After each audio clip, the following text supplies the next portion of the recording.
20年前にこの感じで世の中に出されていて、ちょっと前に地元のブックオフで1万7000円とかめちゃくちゃなセールでなんか6000円ぐらいで新品が売ってて、分かりにして頂点原点にして、いや本当に原点にして頂点で、ゲームボーイミクロだぞ時代は。はい、というところでいろいろとガジェットについて語っていきたいところで、前回が割と最新ガジェットだったんで、今回思い出会いいね、思い出会でやっていくんですけども、はい、今回はねちょっとゲームボーイミクロっていう、わあ最高だね、懐かしいよね。頭の中から青春時代の引き出しからさ、ドロッとしたものがなんか気持ち悪いなってみんながウィルコムで10分まで通話無料だからっつってカップルが9分50秒ぐらいで切ってを繰り返して中、我々はゲームボーイミクロでいや本当にもうみんなハニービーハニービーってうるさかったよね。ゲームボーイミクロ出てくるゲームボーイミクロだぞ時代はね、一人でやってましたねっていうところで、今回はゲームボーイミクロ会です。はい、じゃあ、という感じでちょっと出囃子みたいなので一応やっていくんですが、今回も平成ガジェットオタ委員会仮っていうところで、平成一桁生まれのガジェットオタク集団たちが青春時代に思いを馳せたガジェットの面影を今も追い続けているこの番組、ちょっと待ってなんかね多分長いんだよ。毎回ちょっと変わんだよね。変わるのね。そうアレンジ。毎回ねちょっとリズムがあるから。リズムがある。ちょっともう一回いきますね。はい、というわけで、平成ガジェオタ委員会仮、平成一桁生まれのガジェットオタク集団である我々が青春時代に思いを馳せたガジェットの面影を今も追い続けるこの番組、あの時のガジェット最新テックも語りつつ、いろいろとね雑談していくってやつですね。ガジェットだってカルチャーである。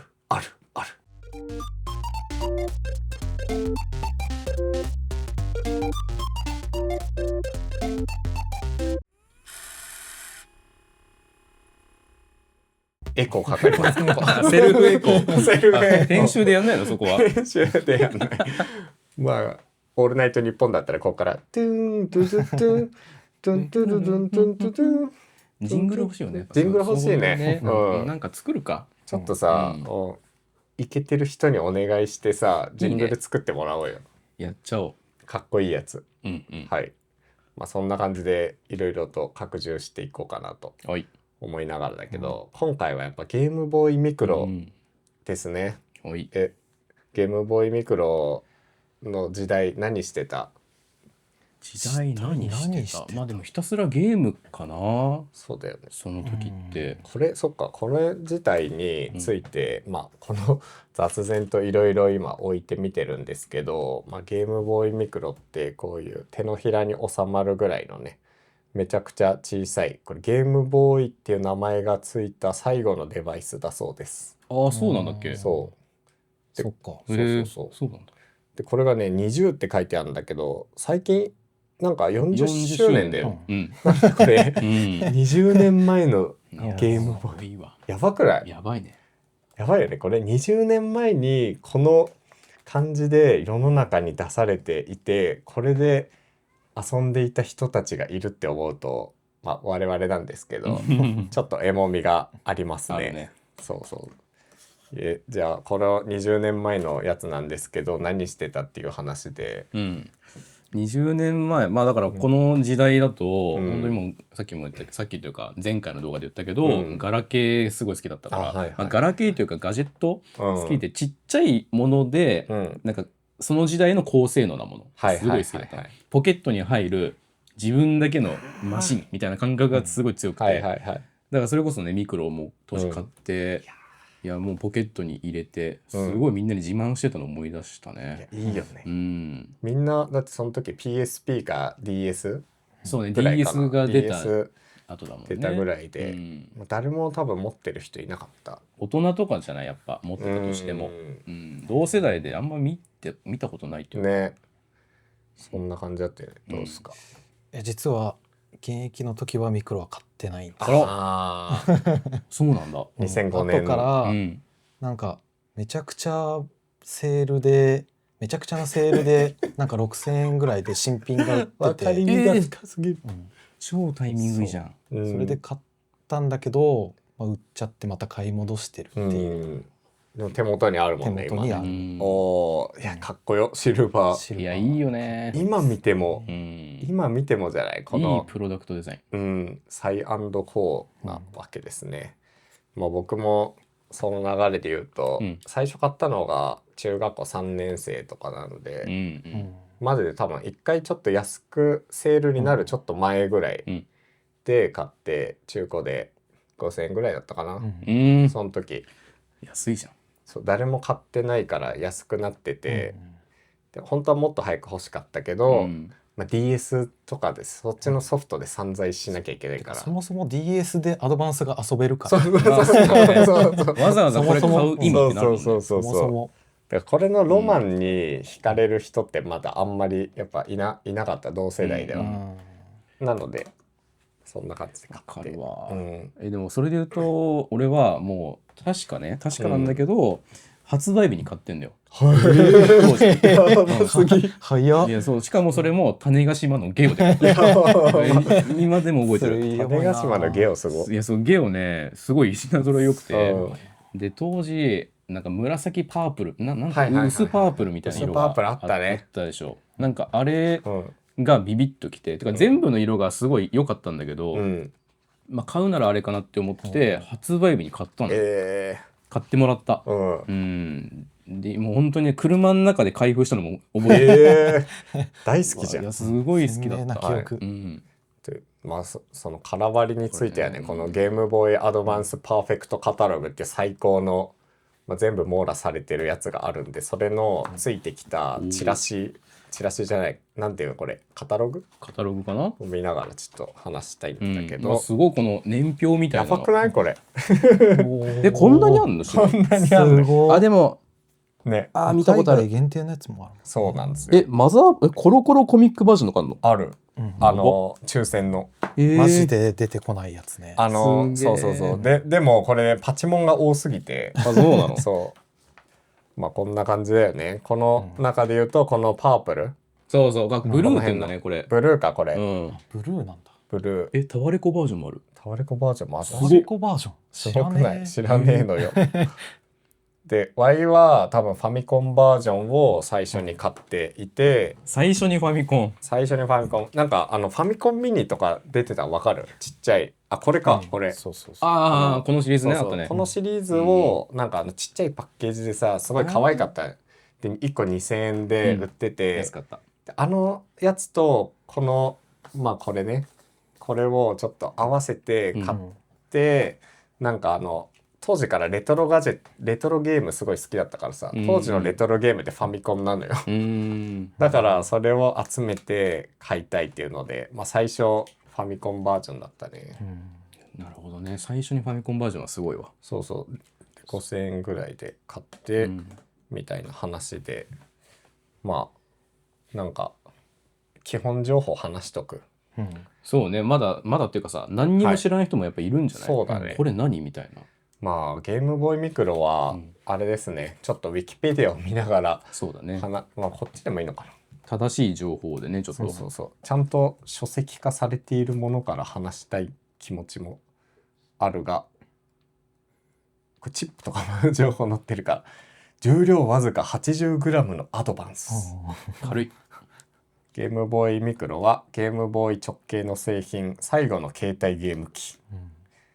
アドバンスという商品名ではなくて、全面アルミニウム塗装のボディで極限まで小型化されたものなので、ゲームボーイ用の CPU が積まれてないから、ゲームボーイソフトは遊べないらしい。なるほど。刺さるけど遊べないってことか。刺さりもしない。刺さりもしないの？刺さりもしない。物理的にも刺さんないし、ソフトウェア的にも刺さんないらしい。マジ？はい。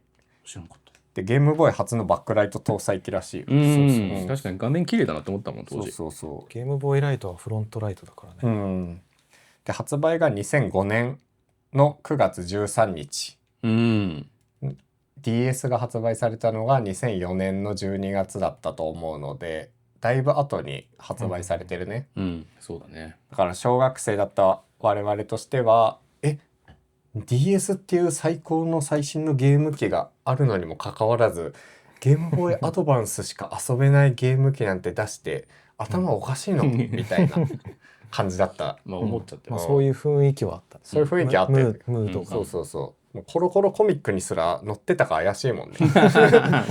多分載ってたと思うけどね。電撃ファミ通キューブとかにギリギリ載ってたかぐらいの、まあそれぐらいニッチだったアイテムですね。で 240×160 ドット 2.0 インチのカラー液晶ディスプレイです。 2.0 2.2 インチ、不思議なサイズ。やばいね。2インチって言ったらだってさ、これに搭載されてるカメラのセンサーサイズが1インチなのでそう考えるとまあ違うか、別にそういうまあこれ倍とか4倍とかになるのかな、この計算が分かんないね。計算が違うかもしれないが、まあそういうね小さい画面搭載してますね。カセットよりちっちゃいもんね、ほら。そう画面がカセットより小さくてすごい、そう考えるとまあなんかね、まあ、これの情報で言うと、倍がほぼ日刊糸井新聞ってあるじゃん、あそこがなんかね任天堂の社長に聞くみたいなシリーズをずっと昔からやってて、で今任天堂の中にそのコンテンツがあるんだけど、なんかね糸井新聞の方にもアドバンスぐらいの時あったのよ。で今も見れるんだけど、そこの情報で言うとやっぱねなんか大人向け、当時 DS とかはなんかアドバンスぐらいまで結構子供向けのゲーム機だったんだけど、DS になってさ脳トレとかやりだして、これ順番逆かもしれない、発売されたのこっちが先かもしれないけど、結構大人がなんか秋市場だったみたいで、ゲーム機っていうと。なるほどね。でもなんか通勤通学でなんか暇つぶしができるようにっていうので、最初開発をスタートしたみたいなのを、なんかその辺のコンテンツかもしくは日刊工業新聞とかああいうやつのインタビューかで見た気がする。じゃあ我々はターゲットではなかったというターゲットではないこれとね同時期に、通勤一筆みたいな、わかる？あってよ、俺やってたやってたよね、まさに通勤時間で遊ぶためにサラリーマンがスーツのポケットに入れて、なるほどね、ちょっとちょい遊びするためのゲーム機だったんですよね。いやいいよね、たまんない。まあ、我々どっちかっていうとさ、そのターゲットに当てはめられたゲーム機をなんか遊ぶっていうよりかはさ、ちょっとユーティリティとか変な方向好きじゃん、ガジェット好きって。だからハマってしまった。そうだね、ロマンしかないじゃん、だってこのサイズデザインって。そう最高だよな。ね、電源入れてみようか。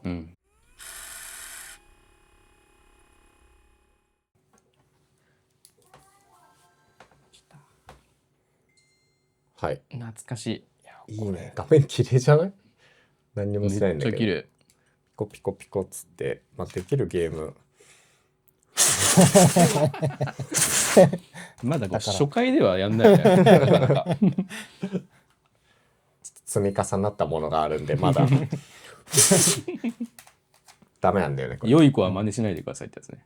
来た。惜しい。いや惜しい。い。これすらもゲームなんだよね、もう。来た。はい、これで起動するとこのサイズでめっちゃ綺麗じゃない画面。おー、綺麗だよね。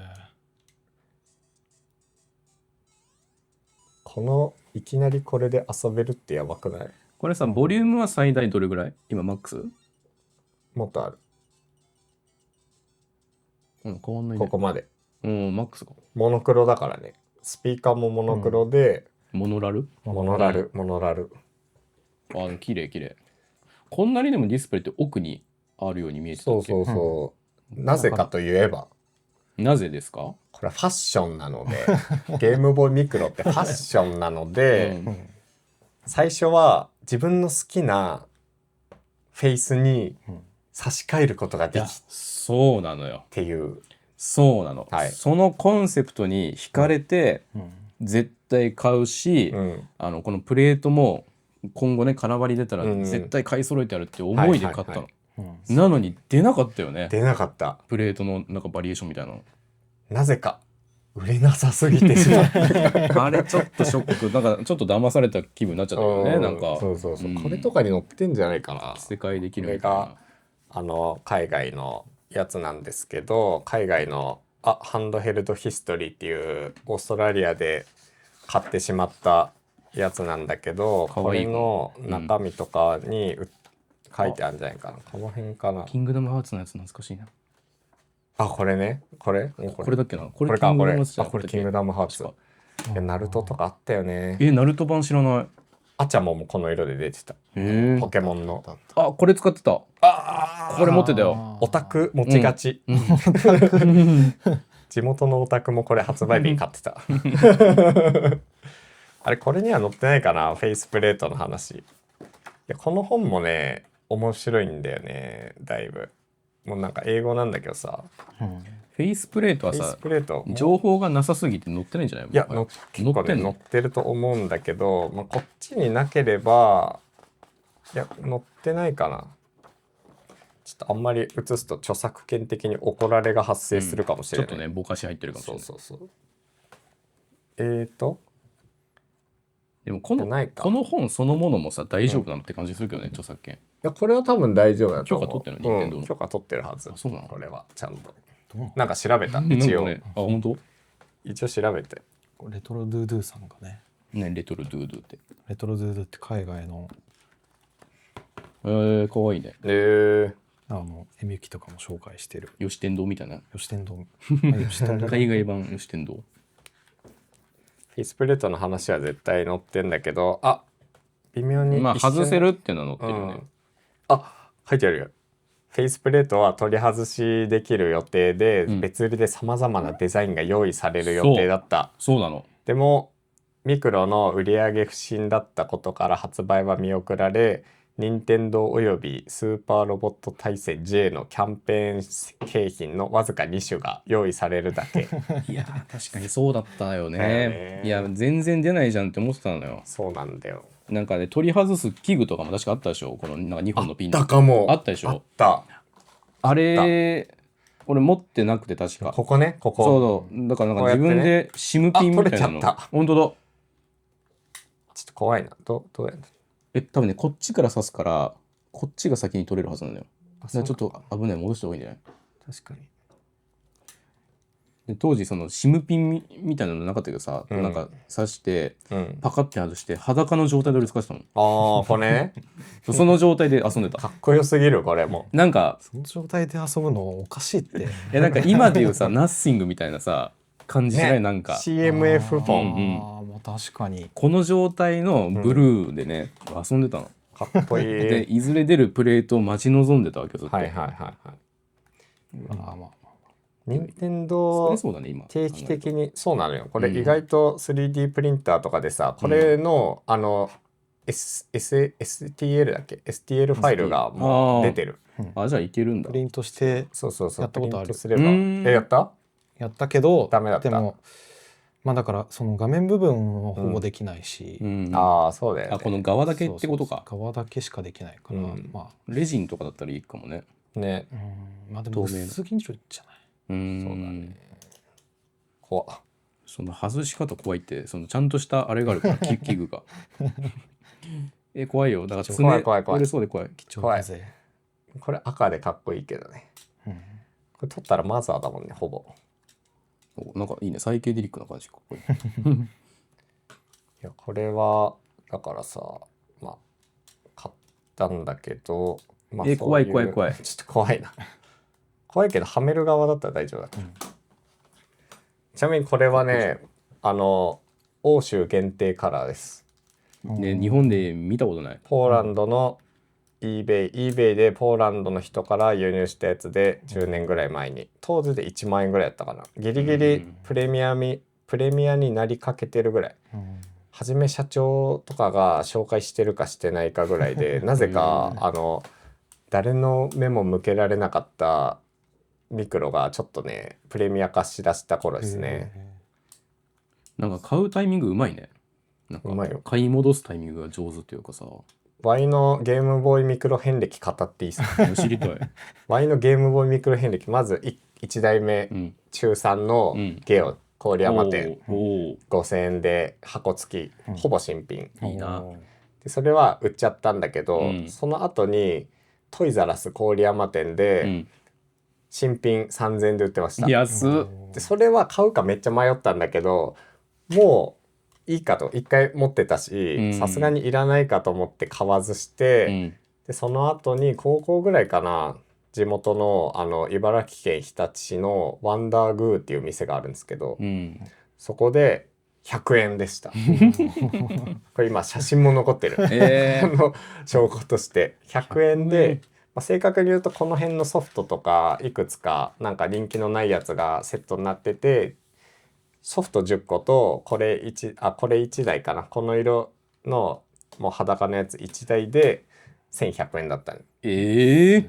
そうそうそう。で買ってでしばらく持ってたんだけど、なぜかプレミア化してったから、その時ガジェットとか欲しいものいっぱいあるじゃん、売っちゃって、多分1万円いかないぐらいで、もったいない。でその後7000円で買い戻して、またそれも2万円ぐらいで売っちゃってでこれで最終これ4代目ぐらいなんですけど、ちょっと前に地元のブックオフで1万7000円とかあったかな。でも今より全然安いね。今より全然安いと思うんだけど、箱がねボロい、箱がボロくてあれなんだけど、ちゃんとこれもついてて、あったね。あったよね。あった。でこれでこのパッケージとかね、中身も一応ちゃんと、すごっ。クラブ任天堂の紙とかはないけど一応揃ってはいて、これを今手元に置いてるってわけです。懐かしいね、そのモデルも。いや昔安かったよね。マジでイーサリアムとかビットコインみたいなもんだよね。そうね。価格のさ、誰も見向きしない時はめちゃくちゃ安いみたいなさ。どんな感じ？だからさっきのさ、流れで言うと、俺はだから発売日に買ったでしょ？発売日ぐらいにゲオで、種子島のゲオで買ってブルー買って、でちょっとねタイミング全然覚えてないんだけど、このカラーもね手に入れたのよ。そうなんだ。だから2色持ってたの。でもこれをいつ買ったのか全然覚えてない。でもちっちゃい時だったから、多分中学高校ぐらいだったのかなって思うんだよね。いやめっちゃ安くなったタイミングじゃないじゃん。なのかもしれない。全然覚えてない。でももう2台使ってて、なんか片方を音楽プレイヤーみたいな使い方して片方ゲーム機みたいな感じで2台持ちした。やば。じゃあプレイヤー持ってた？プレイヤーだったかな。プレイヤーしかなかったっけな。プレイヤーじゃあプレイヤーミクロかな。じゃあプレイヤーミクロこれですね。新品買いました。こんなパッケージだったっけ？なんかね、これの1個前のやつはもっと手書きっぽいやつ。なんかキャラクターが載ってるやつとかじゃなかった？それはじゃあプレイヤーだと思う。プレイヤープレイヤーミクロ。これプレイヤーミクロはちょっと、iPod に寄せてかっこよくしました。そうなんだっけ？当時なんか任天堂もなんかね、アップルにめちゃくちゃ意識しまくってて、iPod とかあと任天堂 DSi とかさ、なんかちょっとあっちに結構引っ張られてた。なんならこれの発表の時もさ、ワイは後で知った情報なんだけど、ポケットから取り出してなんか胸ポケットから取り出してこんな感じでアメリカとかで発表されたらしくて、当時のスティーブ・ジョブズをねすごい崇拝して。そうなんだ。まあでも確かにこれはもうちっちゃいからそうしたくなるよね。そうこれじゃない？これも持ってたよ。このなんか可愛いやつ。プレイヤー。動画が再生できないとかだった気がする。プレイヤー。音楽プレイヤーだと思う。なんか。MP3 とか ASF とかを1ギガまでの SD カードにコピーして1ギガ使えるっていう。今逆に手に入れるの難しいよね。むずいの。1ギガの SD。1ギガむずい。1ギガむずい。そういう感じだね。で、多分ね売ってないと思うのよ。手放してないと思うから、実家のどっかには眠ってると思うんだけど、実家が転勤族なもんで、だから家を転々としてたせいでどこにあるか分かんないマジで。でこの間実家帰ったんだけど、いくら探しても見つかんなくて、親に聞いてもどっかにあるんじゃないみたいあな感じでちょっとね分かんなかったんだよね。そう当時ねゲームボーイミクロ持ったし、DS も持ってたし、だからそれなりに任天堂の機器はね、持ってたんだけどどっかにはあるんじゃないかなって感じ。眠ってたら最高かな。この色がね、一番売れてますから、箱もね捨てない主義だったから当時から、だからこのまま残ってたら最高なんだけど、ちょっとね見当たらないんで、今日この後、ハードオフに行って買い戻そうかなと思ってまず都内のハードオフ多分めっちゃ高いよ。4万近いよ。4万近いでしょ。でもこの色はちょっと買わないかも。買うとしたらブルーかな。メルカリで買った方がいいって。本当に、メルカリが一番安いから。そうなんだ。メルカリが一番安い。今は探そうかな。今探した方がいい。吉天堂はさ、この色じゃん。かっこいい。これはシルバーだよね。シルバーだね。この色買いたいんだよね。買い戻ししたいんだけど。シンプルでいいよね。どういうあれ？さっきも言ったように、その当時は持って当時というか発売してすぐあたりは持っておらず、もう DSR からいいだろうっつって、それこそそうだよね、DS でアドバンス遊べるし、で、買ってなくて、でなんかあまりに売れ残っててめちゃくちゃセールになってて新品で6000円ぐらいで買って PC デポかなんかで買ってうわー懐かしいなんか PC デポねそれで、それも確か売っちゃって、で買い直し、割と最近買い直したっていう。実機が必要ですからねやっぱり、裏もかっこよ、裏もいいんだねこれ、かっこいい。このやっぱシルバーはメタル感がすごい強くて、メタル感いいな。いいよね、なんか塗装の感じじゃないのがいいよね。アルミニウムっていうのがまたいいよな。だってアルミの絶妙だね、アルミの任天堂のゲーム機ってなくない？ないかも。未だにないんじゃない？ SP は違ったんだっけ？ SP も違う。塗装だから。 SP も塗装だし、SP 今ゲームボーイポケットも SP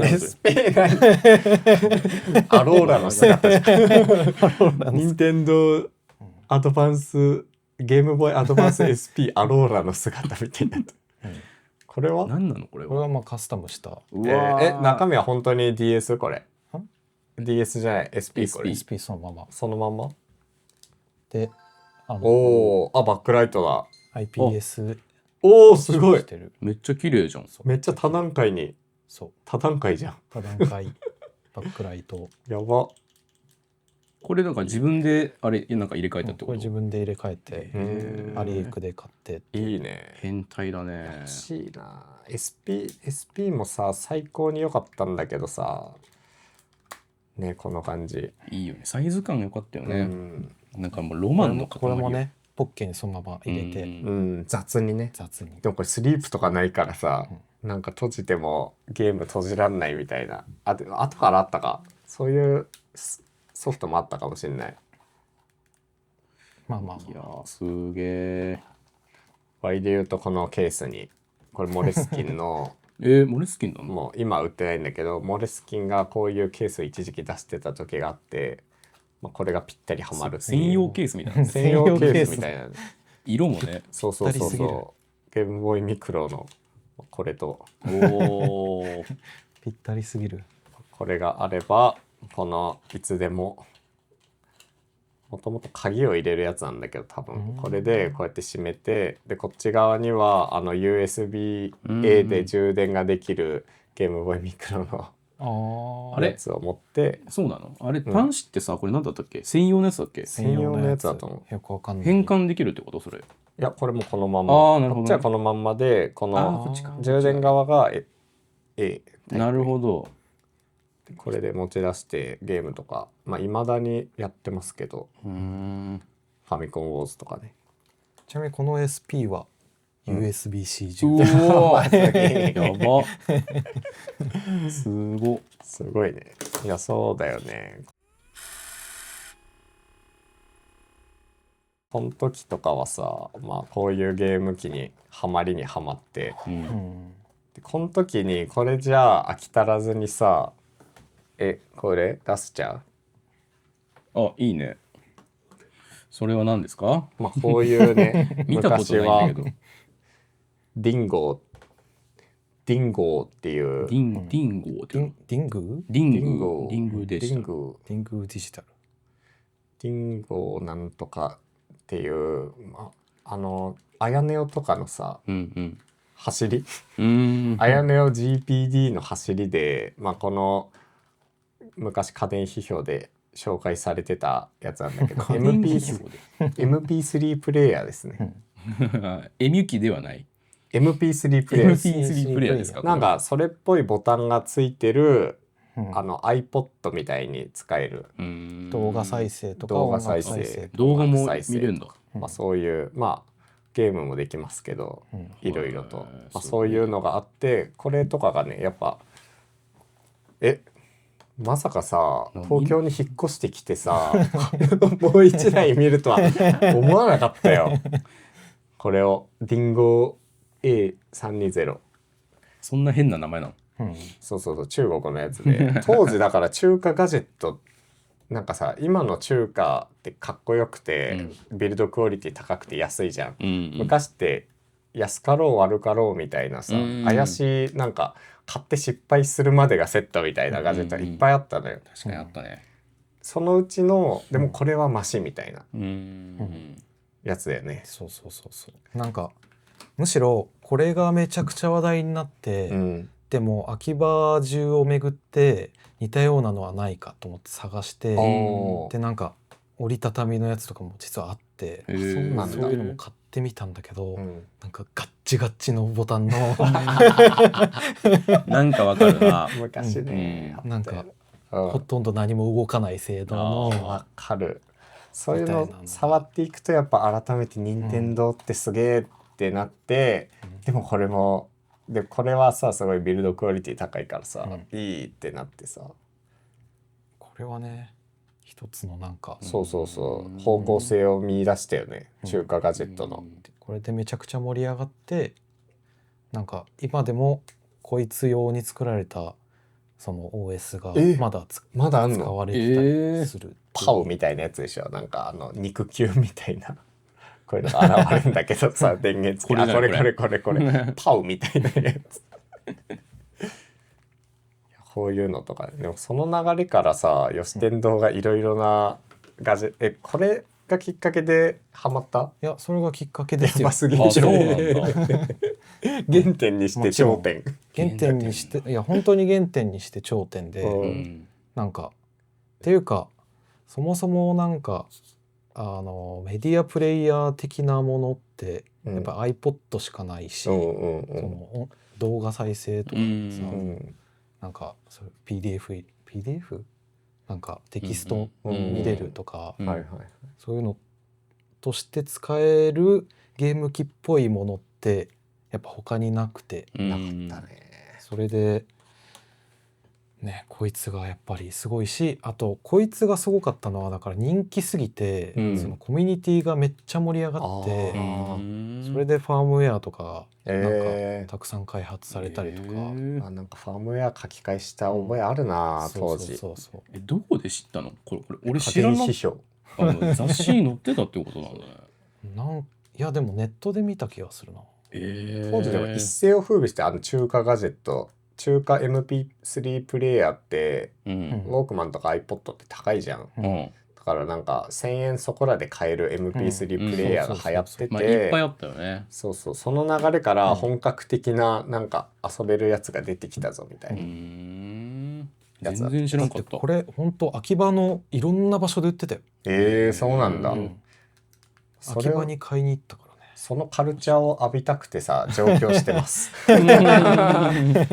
まず秋葉に近いところから大学選んでるからこれは秋葉に行けるのかっつって面白いな。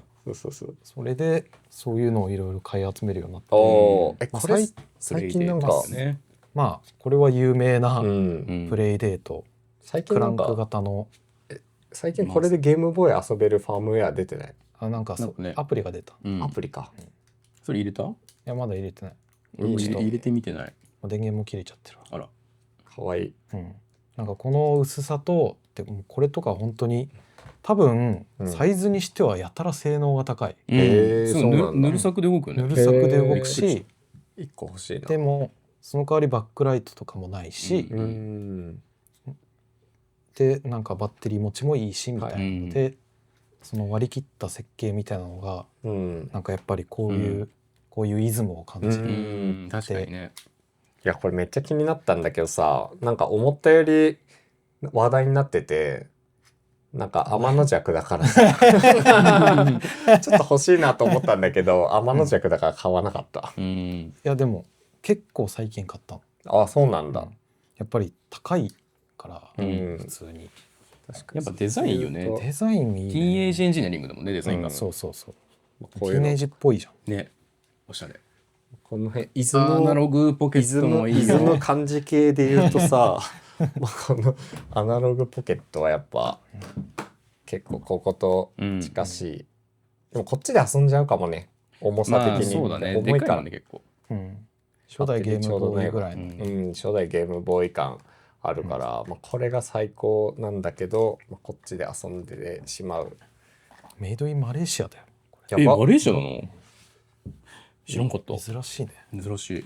で、最近買って紹介してない、これがオルドボーイ。それ何？オルドボーイっていうカードサイズだよね。カードサイズのなんか自作ゲームとかを遊んだりする用の結構シンプルなこういうやつで、楽しすぎる。見たことなさすぎる。これどこで知るの、こういうの？これ結構昔から売ってて。あ、そうなんだ。そう有名。なんか知ってるかも。じゃあ、昔からあるなら知ってるかも。これやつやば、ぬるさくでおもろい。そう、ぬるさくで動くし、ゲームもプリインストールされてて、割とシンプルなやつを、それでなんかこうカジュアルに遊ぶ感じの、だからミクロっぽい感じの。やば、これこのゲームよく考えるね。これこれやばいよ。すごい綺麗だね。これすごいよ。いや、これだんだんこの上に登っていくの。これすごい面白い。面白い。ちょっとやってみたい。すごい面白いね。普通に入ってるゲームもめっちゃぬるさくで、やばいね。楽しい。なんかレトロゲームって感じではない。確かになんかレトロゲームではないね。フリッピーバードみたいな。はい難しい。意外となんかプレイデート味あるね、ゲームが。そうすごいかわいいのを大量に入ってるっていう。面白い。これいくらすんの？これこういっぱいアドベンチャーアーケードとかいろいろあって、サイバーパンク味がある書体だね。でこれがいくらだっけな。でも2つで2万円ぐらいだった。じゃあ割と意外と高い。円安だからね。いや意外、なんかちょっとずっと欲しくはあったんだけど、最近この USB-C 版が出て、さすがに買うかなみたいな。さすがに買うからって面白いね。さすがに買うかってずっと欲しいしっていうね、買ってサイズ感的には、やっぱこの薄さもねすごい、いいわ。マジでクレジットカードに3枚分ぐらいなんじゃないこれ。すごいね。確かに財布に入んじゃないね。持ってないよ財布このマザーありきたりというか UFXC って言うんだ。見てこれ月並みだけどマザーを起動してみたらこのギミックいいよね。わあいいね。ワンツー検索するやん。過去って検索。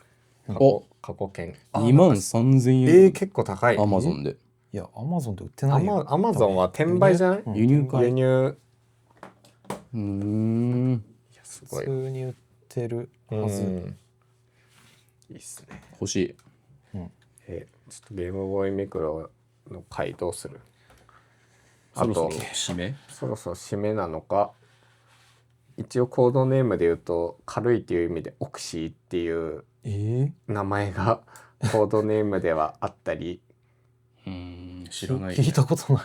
開発者の中で使う名前だもん。全世界ドルフィンみたいなことか。そう全世界で242万台売れてるらしい。一応でも250万台ぐらい売れてるらしいよ。それってどんな感じなんだろうね。なんか基準が分かんないけどね。なんかウィキペディアによるとゲームプロの史上最も売れなかった携帯ゲーム機トップ10では8位にランクインしてる。あ、そうなんだ。1位知りたいよね。で知りたいね。1位なんだろうね。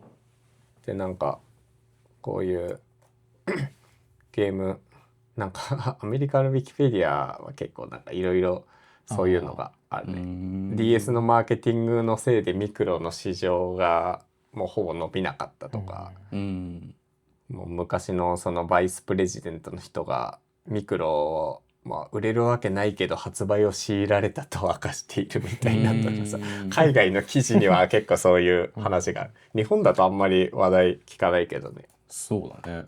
いやおもろいな。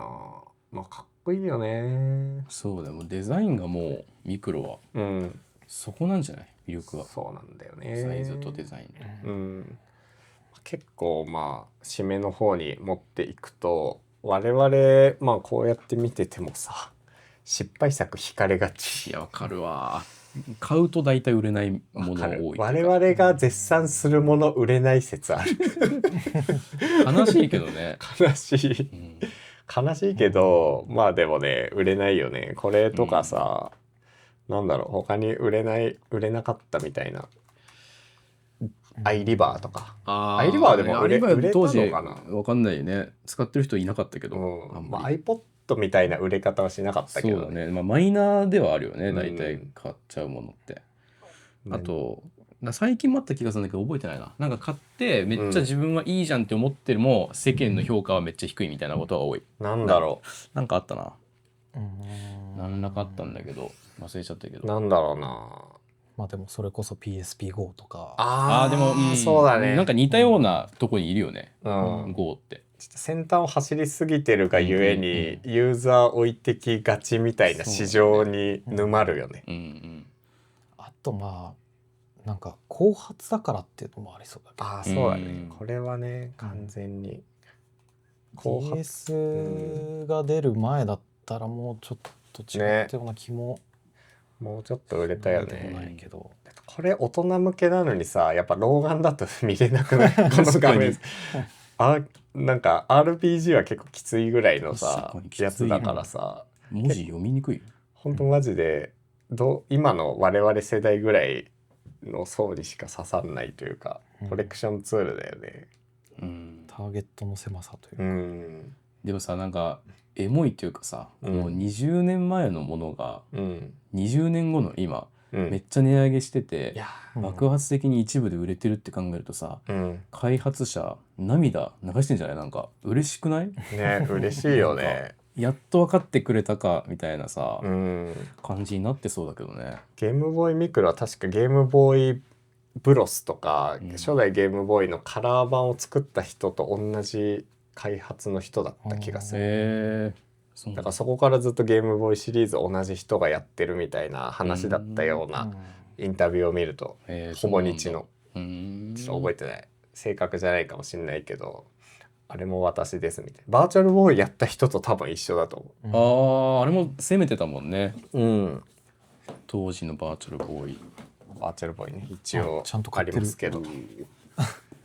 開封の時期を逃してしまってまだ開封してないまあ買いますよねこれは。これはスイッチ版のこれスイッチ2版、結構楽しいよ。結構楽しくてびっくりした。マジでちょっとやりたいんだよね。やりたいけど開封がねなんか体験を作ってる感じがすごい。そのソフトを作ってるんじゃなくて、その体験。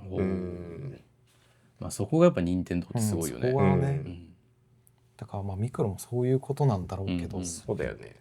電車のうまくいってたら電車の中で全員これやってたよ。怪盗ロワイヤルとかじゃなくて、トリランドとかじゃなくて。そうね。まあだからライバルが自社にあったっていうのがね。そこがやっぱもったいなかったかもね。ですね。っていう感じかな。でもまあこんな感じで我々はなんか日の目の浴びなかったガジェットとかさ、昔のガジェットとか、新しすぎるガジェットとか結構ハマってるから、そういうのを今後も掘り下げていきたいですね。いいね。コメントとかあんだっけこういうの。まあ YouTube だったらあるか。なんか YouTube はあるけど、どうなんだろうね。うん、どういう動画を見たいかとかはコメントもらえれば動画化できるかも。うん、次でもエクスペリアとか。そうね、語りたいかも。ね、エクスペリアに沼った話をちょっと語っていこうかなと思って。いいね。今回はゲームボーイミクロを語らせろっていう回だったんですけど、次はゲームエクスペリアを語らせろっていう回に落ち着くと思います。はい、じゃあ気に入っていただいた方はプレイリスト登録ボタンなのかチャンネル登録お願いします。